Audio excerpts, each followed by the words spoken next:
all time.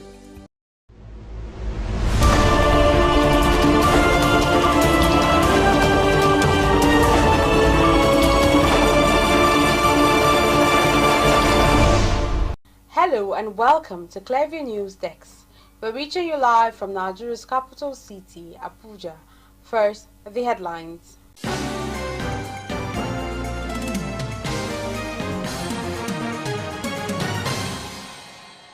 Department of State Security DSS arrests Nigeria Labour Congress President Joe Ajaero on his way to the United Kingdom for an official assignment. PDP's Atiku Abubakar mocks his counterpart Rabiu Kwankwaso of the New Nigeria's People's Party for claiming he would win the 2027 presidential election. Pharmacist critic pleads to God for forgiveness for criticizing former President Goodluck Jonathan, who pegged petrol price at 87 naira a litre in 2012.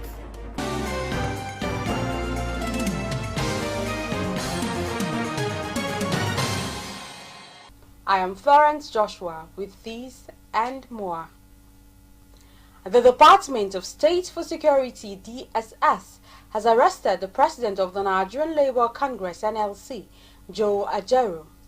Ajaero was arrested at the Nnamdi Azikiwe International Airport in Abuja on Monday on his way to the United Kingdom for an official assignment. Head of Information of the NLC, Mr. Benson Upa, confirmed the arrest to journalists this Monday. Upa said the union does not know where Ajaero had been taken, but however sent a message saying it was the DSS that arrested him.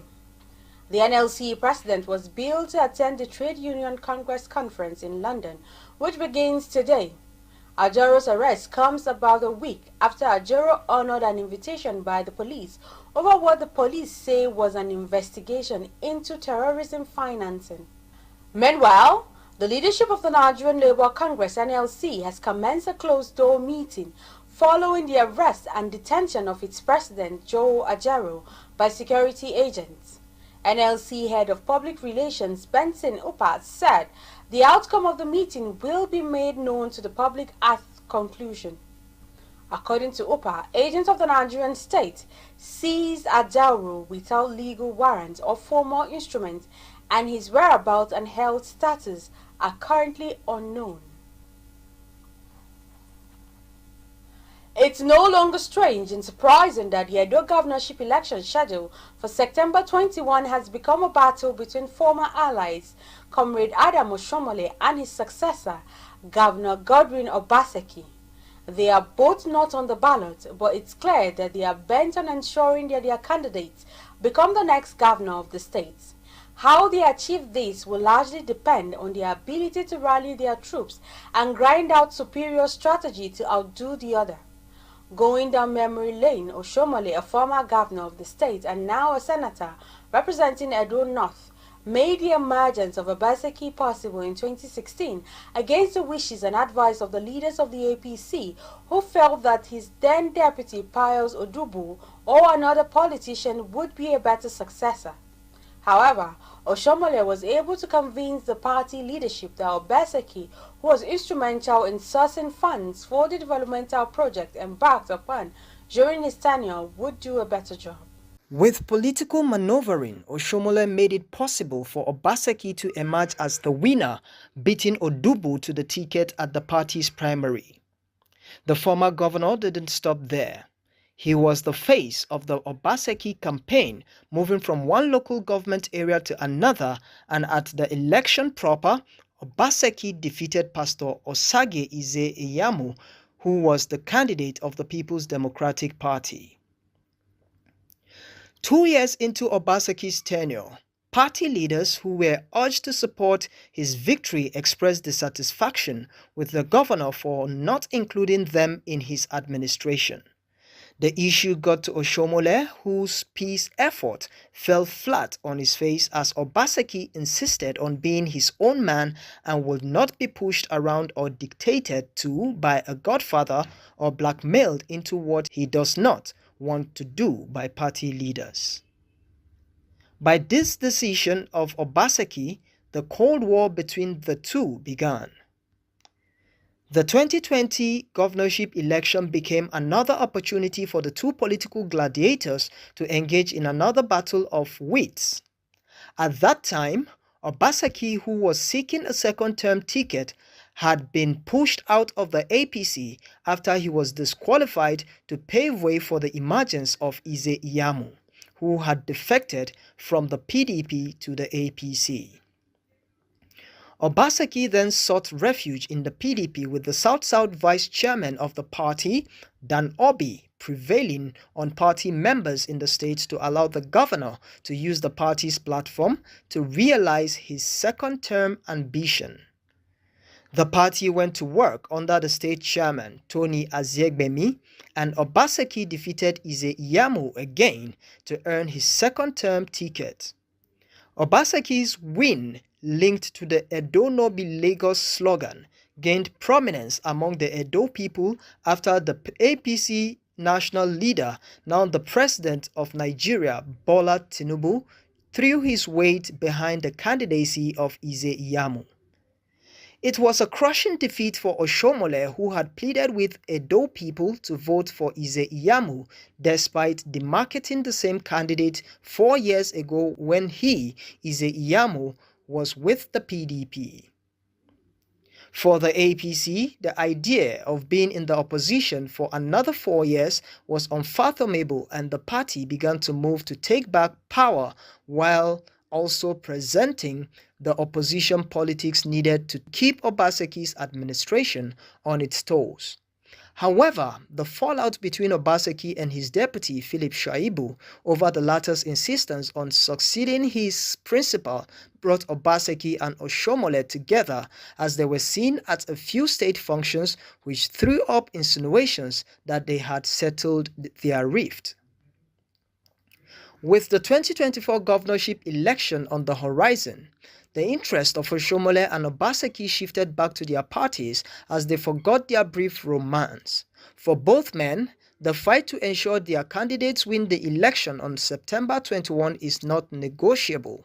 As usual, OSHIOMHOLE has been the face of the APC campaign Monday Okpebolo's candidacy and the APC's message to the nooks and crannies of the state, while OBASEKI, who is said to have connected Aswe Igodalo to leaders of the PDP in the state, is rooting for his candidate from the rear.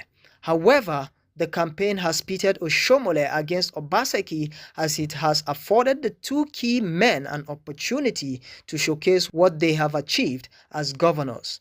Meanwhile, OSHIOMHOLE and his people have said that development stopped the moment the former governor left the saddle, while OBASEKI's aide and the Aswe Ogi Campaign Movement Management Council have scored the governor high.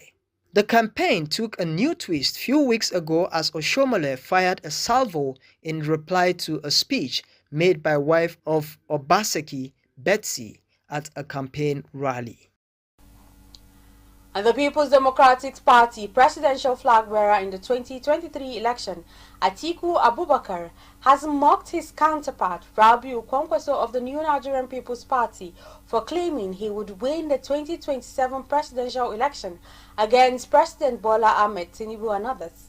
Kwankwaso, a former governor of Kano State, speaking during the inauguration of the NNPP Secretariat in Katsina State on Saturday, said, "The NNPP is ready to take over the presidency, states, and other positions across the country in 2027. According to him, the party is headed towards success in the 2027 general elections.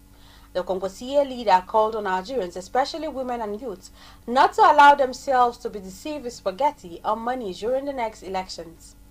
Reacting to Kwankwaso's statement, the special assistant and media broadcast to Atiku, Abdul Rashid, said it was funny that the former Minister of Defense, who got only 1.4 million votes in the last 2023 election, would make such a bold claim. The ongoing fuel scarcity in Abuja has taken a toll on the daily lives of residents, causing frustration and chaos on the roads. Clearview Sahiba tells us more on the latest developments. The fuel shortage has led to long queues at fuel stations, resulting in gridlock along the Kubwa Expressway. According to eyewitness, the situation escalated by fuel traffickers who capitalized on the scarcity, selling fuel at exorbitant prices to desperate motorists, have caused untold hardship for commuters on the expressway. As at yesterday, all the filling stations were locked, almost all the filling stations were locked, and nobody's explaining details of what exactly is happening. Everywhere there's fair queue, and they cannot tell us the reason. The gridlock along Kubwa Expressway has become a daily occurrence, with motorists spending hours in traffic, causing stress and emotional distress. The fuel scarcity has also affected businesses, with many government and private workers unable to get to their workplace in time. The situation has raised concerns about the impact of fuel scarcity on the physical and emotional well-being of the society. Authorities have been urged to take immediate action to address the fuel scarcity and alleviate the suffering of the people. A pharmacist, Yusuf Dauran, who criticized former President Goodluck Jonathan for pegging the price of petrol at 87 a litre, has asked God for forgiveness.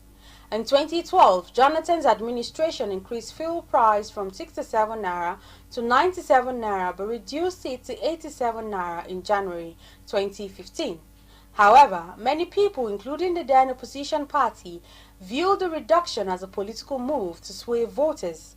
In the old tweet dated January 21, 2025, Yusuf wrote, "So, a litre is now 87 naira. GEJ, carry your change, waka, we want real change, I beg." Quoting the tweet on Tuesday, September 3rd, the pharmacist wrote, "Lord, forgive me for I have sinned."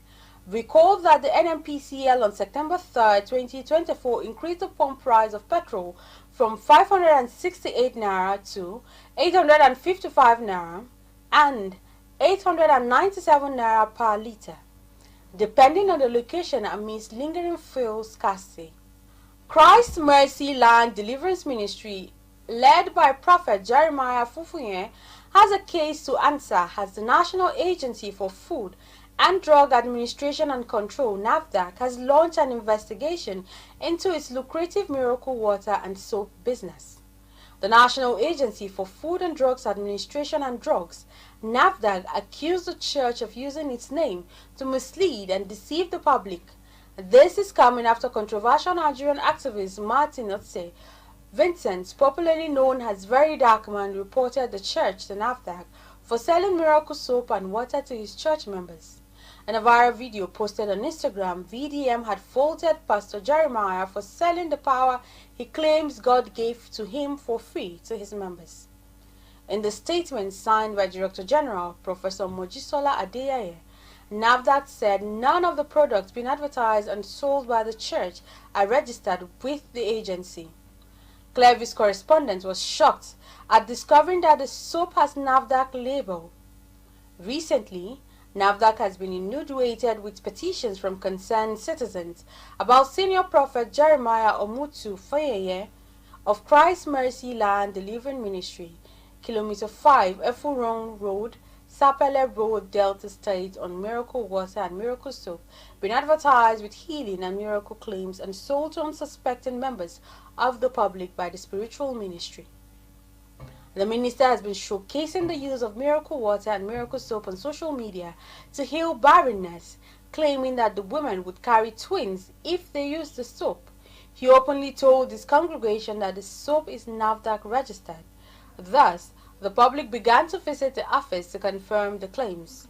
Other products include River Jordan water, the miracle water from the pool of Bathsheba, and a new beginning Mount Carmel miracle water. The Minister of Steel Development, Shuaibu Abubakar, has launched the distribution of hundreds of bags of rice and fertilizers as palliative to Kogi farmers and indigents across the 21 local government areas of the states. In a ceremony held in Kogi state capital, Lokoja, the minister said the symbolic distribution of the palliatives are in line with good policy of the President Bola Tinubu of Renewed Hope agenda on food security and also part of the activities to commemorate the 1 year in office of the minister. Among items distributed include 2,400 bags of rice and 1,200 bags of fertilizers. Our reporter tells us more. To combat hunger and strengthen food security in Kogi State, the Minister of Steel Development, Shuaibu Abubakar, in line with the federal government's Renewed Hope agenda, a program was launched to address challenges faced by many Nigerians, focusing on social welfare and agricultural development. In his quest to address issues of food insecurity, the minister provided over 4,000 bags of rice and fertilizers and distributed them in the third phase of his outreach program. Beneficiaries were drawn from all 21 local government areas of Kogi State. While addressing stakeholders, the minister commended the people of Kogi for their peaceful approach to resolving national issues, especially their refusal to participate in the recent protests against bad governance and choosing the path of dialogue. By first and foremost thanking all the youths and the indigents of Kogi State from abstaining from the recent protest. Kogi stood out as a state of distinction. You listened to your leaders in the state, the governor, myself, critical stakeholders to issue protest and to embrace dialogue. And you are starting to see some of the benefits that will continue to accrue to you under the Renewed Hope agenda after the protest. And we have also been doing most of these distributions even before the decision of some people to go on protest. We're here today to distribute, like I mentioned, about 4,000 bags of rice and fertilizers. There is 2,600 bags of rice and 1,200 bags of fertilizers, which we are going to distribute to the beneficiaries across Kogi State today. One of the major things that I've been able to bring to Kogites under the Renewed Hope agenda is we've been able to provide 50,000 naira grants to 5,000 nano business owners or persons across the 21 local government areas to support their business. These are grants meaning that you don't have to pay back. I think we've done a rapid assessment test on Ajokuta by UNIDO. More recently, I think some of you have seen the Russian engineers that have come to Ajokuta. It's all part of the revival process. So I want to thank all of you for being here this afternoon, listening to your leaders and working with your leaders. We will not let you down. In the last 1 year, during my tenure as Honorable Minister, I have provided several support to the people of Kogi State. Some stakeholders and beneficiaries, while appreciating the minister for the positive initiative, assured him of their support at all times. As farmers, we are fully involved and we are also grassroots mobilizers. So all our farmers are expressing their heartfelt gratitude to the minister for this gesture and also to the president for recognizing Kogi for this very, very big gesture. As a daughter from Ofu, I am not surprised because he has stepped into the father's shoe. And we are here to pray for him, that God Almighty will continue to sustain him. Farmers from the central are facing is not easy. And His Honorable Minister has really come to our aid. So which the entire people of the central are very excited. And they are waiting more of this to come by the special grace of God. But he has a heart of feeling that people are hungry everywhere. Yes, he shows his own appreciation to the masses. We thank him. May the Lord continue to promote him more. I believe with this, the economy that is very bad now, things are going to work out. They said the distribution of the palliatives is a step towards alleviating the sufferings of the people of Kogi State. Florence Joshua reporting for Clearview News Desk. If you're just joining us, you're watching the news on Clearview News Desk. We will be back after this break. Stay with us.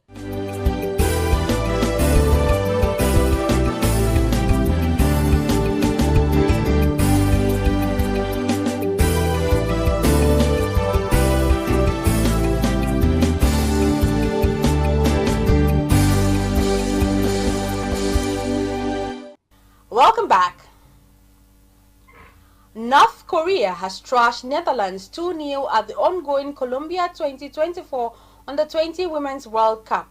A meeting on Group F's top 2 to finish in maximum points and 5 ahead of the Dutch. Chloe, the second son, broke the deadlock in first half at a time while John Kum doubled the advantage. Meanwhile, Argentina edged Costa Rica 1-0 with a Kish Nguyen's 18-minute goal, their first win being enough to see them progress as one of the best third-place sides. At least 8 countries have booked their place in the knockout stage of the ongoing FIFA Under-20 Women's World Cup in Colombia. The 8 countries are Nigeria, Germany, Spain, USA, Brazil, France, Mexico, and Colombia. This follows Nigeria's 4-0 thrashing of Venezuela on Saturday and Germany's 1-0 loss to South Korea. Recall that Nigeria's Falconets have booked a place in the second round of the 2024 FIFA Under-20 Women's World Cup after beating Venezuela on Saturday. For the first time ever, 24 nations will contest the FIFA Under-20 Women's World Cup from the 16 that participated in the previous 8 tournaments. The first 2 tournaments in this age group were held in 2002 and 2004 as Under-19 events and featured just 12 countries. Clearview News' Imofo Nokon has the details. The FIFA Under-20 Women's World Cup has returned 2 years after the 2022 edition was won by Spain. For the 2024 edition, the tournament will grow from 16 to 24 teams, following the decision of the FIFA Council on 4th October to expand the number of participants.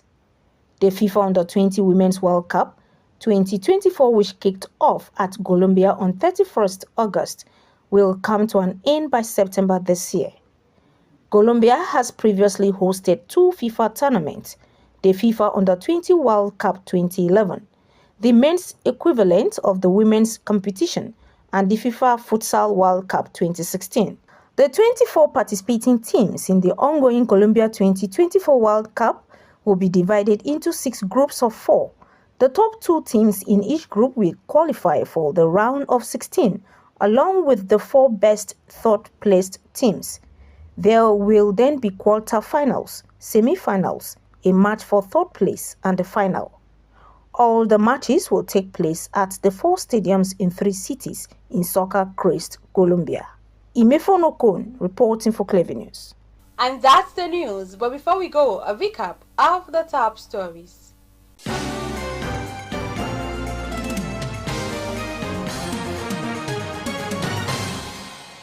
The Department of State for Security, DSS, has arrested the president of the Nigerian Labour Congress, NLC, Joe Ajaero, at the Nnamdi Azikiwe International Airport in Abuja on Monday, while on his way to the United Kingdom for an official assignment. The People's Democratic Party's presidential flag bearer in the 2023 election, Atiku Abubakar, has mocked his counterpart, Rabiu Kwankwaso of the New Nigeria's People's Party, for claiming he would win the 2027 presidential election against President Bola Ahmed Tinubu and others. A pharmacist, Yusuf Dauran, who criticized former President Goodluck Jonathan for pegging the price of petrol at 87 naira a litre, has asked God for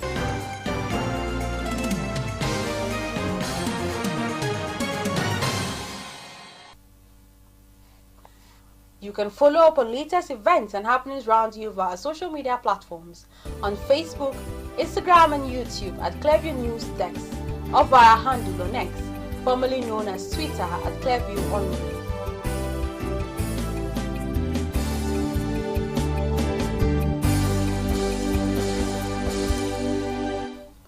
Many thanks for watching. I am Florence Joshua. Bye for now.